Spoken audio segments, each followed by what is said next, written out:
Hi everyone, quick షార్ట్గా pigmentation కోసం potato soap ఎట్లా తయారు చేసుకోవాలో చూద్దాం.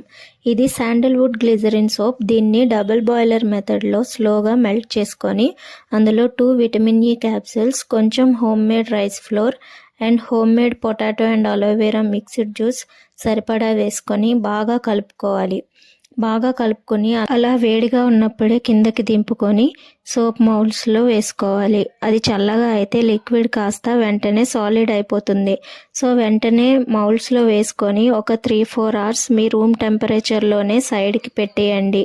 ఇంట్లో చేసే ఏ సోప్లో అయినా వేసే ఇంగ్రీడియంట్ తక్కువగా ఉండాలి, సోప్ బేస్ ఎక్కువగా ఉండాలి. అప్పుడే దానికి ఫోమ్ బాగా వస్తుంది. డ్రై అయ్యాక సోప్ ఇలా ఉంటుంది. ఇలా ఇంట్లోనే సోప్స్ చేసుకుంటే కెమికల్ ఫ్రీ ఉంటుంది, హెల్తీగా కూడా ఉండొచ్చు. Home made rose petals soap కావాలంటే నా ఛానల్లో డీటెయిల్గా ఎక్స్ప్లెయిన్ చేశాను, చూసేయండి. Thank you for watching. Bye.